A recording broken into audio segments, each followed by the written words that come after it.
So real quick, guys, sometimes some days I really just sit back and I think about all the stuff that I can't eat. You guys know I can't even eat mayonnaise. I can't even eat mayonnaise, man.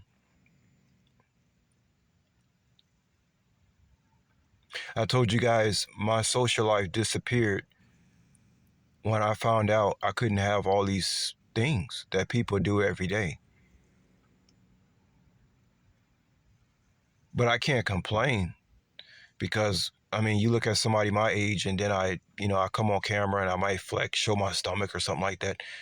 How many people my age got a body like that with being next to nothing in a gym? Like, not no gym at all.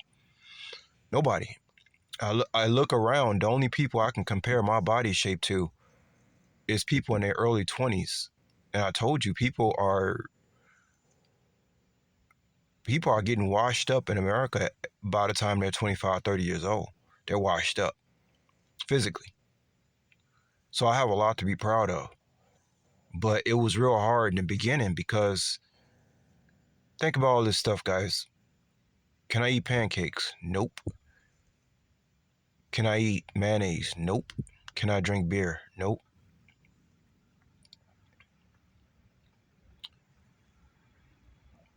Grain alcohols? Nope. Bread? Nope. Milk? Nope. Cheese? Nope.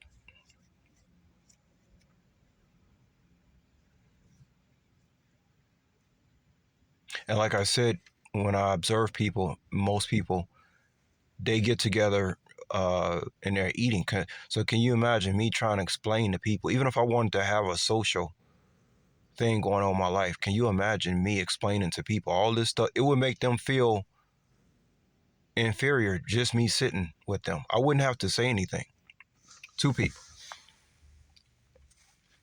I wouldn't have to say anything to them.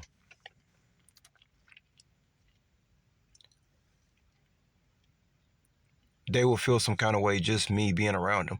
Can I have pizza? Nope. Can you imagine? Guys, really, can you imagine? Not now, but when I found out in my early 30s when I couldn't have all these things, I knew I was going to be isolated. Just that alone. Forget about being a chosen one and just the food thing.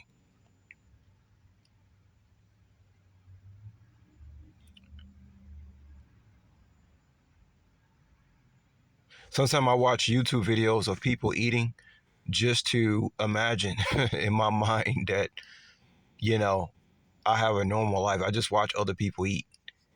Some stuff that I really, really want to have, I can't have. But when I cook my own food, I told you guys I can fry, I fry chicken without flour. To me, it tastes good. I have to cook my own food. And yeah, I think about who else out there is like me. Of course, that's the first thing you're gonna think about. Well, who else goes to this? Not just to be I don't want to be long, just to end this. What happens when I come across, like, let's say I eat some gluten. Let's say I go eat a taco, right? At the taco shop. And I get a corn tortilla, the tostada thing that I love, but I can't have it. You know why? Because they cook the wheat what do you call it?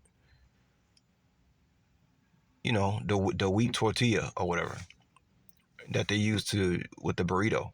So when they're cooking that on the grill all day, and then even, I go to a taco, they're gonna put the ground beef on the grill with everything else.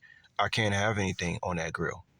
But it shouldn't be shocking my situation because, like I said, we never used to go to the store and see gluten free. The fact that we see gluten free everywhere tells you that there's something wrong with this grain. Okay, and at least on this side of the world, something's wrong with it. Even the pizza shops are now offering gluten. Every single main chain, well, except the fast food ones, but most of the main chain pizza shops now are offering gluten-free pizza. Now you know something is wrong if a pizza place is now offering you gluten-free pizza.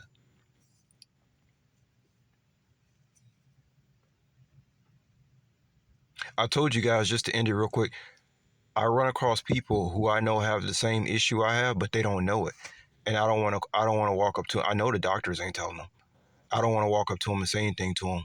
It's these people that have these real bad skin conditions.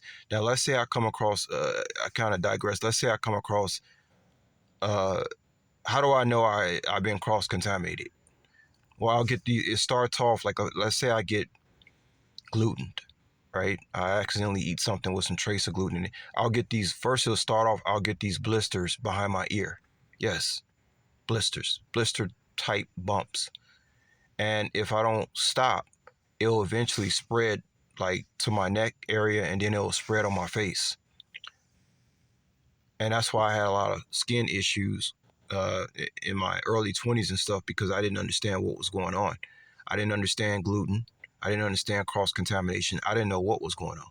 And the doctors didn't know.